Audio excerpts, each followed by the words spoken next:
क्योंकि बहू झूठ नहीं बोलती। सुधा और राकेश के 3 बेटे थे।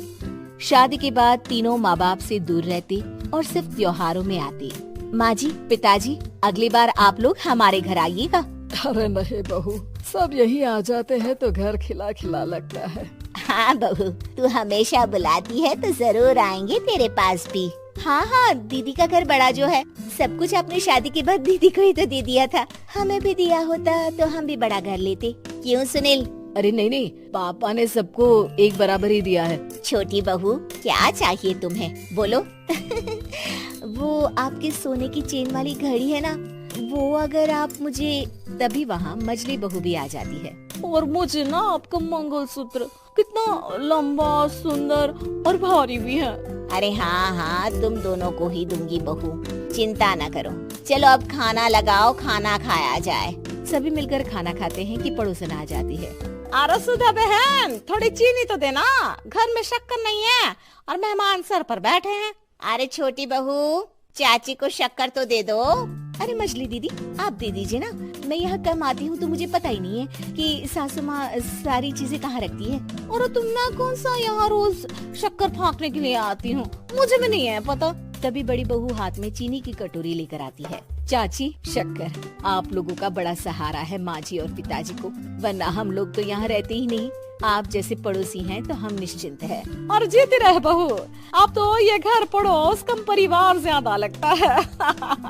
सुधा अपनी बड़ी बहू को देखकर बहुत खुश रहा करती थी। वो उससे अक्सर घंटों बात भी किया करती, लेकिन दोनों दूसरी बहुओं का भी वो समझती थी कि शायद छोटी है, वक्त आने पर संभल जाएंगी। समय आ जाता है जब सभी को वापस जाना होता है। माँ जी, हम लोगों की फ्लाइट पहले है, हमें इजाजत दे। वो सास के गले लगकर चली जाती है। थोड़ी देर बाद छोटी बहू कहती है, माँ जी, मैं ना ये सोफे के कवर और चादरें ले जा रही हूँ, यहाँ तो ऐसी ही पड़ी रहेंगी। हाँ हाँ बहू, ले जा। और कुछ चाहिए तो बोल। और तो चाहिए बहुत कुछ, पर चलिए कोई बात नहीं, अगली बार ले जाऊंगी मैं। ऐसे ही मंजली बहू भी घर का बहुत सारा सामान ले जाती है। सभी के जाने के बाद सुधा राकेश से कहती है, घर कितना सूना लग रहा है ना। हाँ, और खाली भी। तुम्हारी दोनों बहुएं सब बटोर गई। अरे ठीक है ना, हम दोनों ही तो हैं, कितना सामान लगेगा। फिर उन लोगों की नई गृहस्थी, इतना मत सोचा करें। समय बीतता है। ऐसे ही हर साल त्योहारों में सुधा और राकेश के बच्चों की बहू आते और जाते वक्त ढेर सारा सामान पैक कर कर ले जाती। लेकिन कुछ ही सालों में सुधा का देहांत हो जाता है। पिताजी, आप यहाँ अकेले क्या करेंगे? हम लोगों के साथ चलिए। अरे नहीं बहू, इस घर में सुधा की यादें हैं, मैं उसे नहीं छोड़ सकता हूँ। अब तुम लोगों की माँ नहीं रही। देख लो, वैसे तो मैंने उसके जीते जी सब कुछ दे दिया है, लेकिन कुछ उसका पर्सनल कीमती सामान था जो ये है, ले लो। सामान में होती है एक घड़ी और एक मंगलसूत्र। माँ जी ने कहा था कि वो ये घड़ी मुझे देंगी। हाँ हाँ, पिताजी, माँ ने सबके सामने ये घड़ी सरिता को देने के लिए कहा था।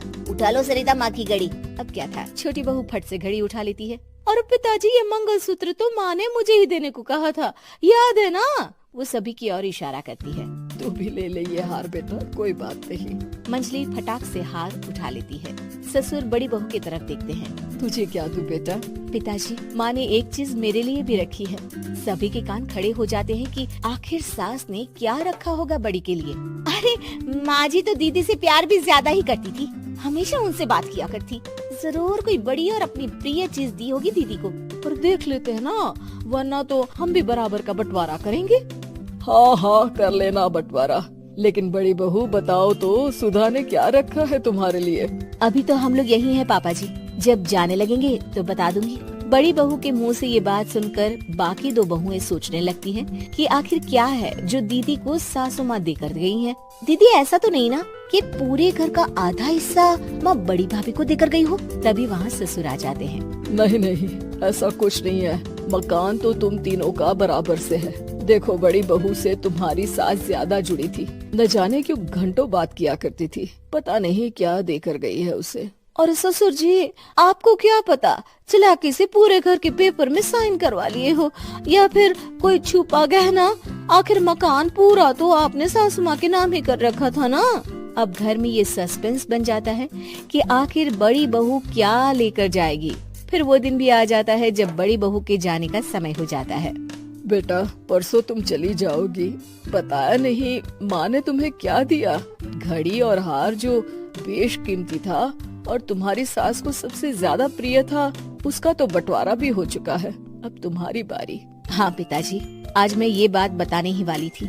माँ ने मुझे उससे भी बेशकीमती चीज दी है और वो है आप। आपसे अधिक प्रिय उन्हें कुछ नहीं था।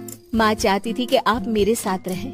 चलिए पिताजी। बेटा मेरे पास तो कोई पेंशन भी नहीं है और ना ही कोई प्रॉपर्टी। लेकिन आपके पास संस्कार है पिताजी, जो मेरे बच्चे आपसे लेंगे, तो आपको ले जाने पर स्वार्थ ही है मेरा। चलिए ना पापा। सभी के सामने पिताजी बड़ी बहू और बेटी के साथ उनके घर चले जाते हैं।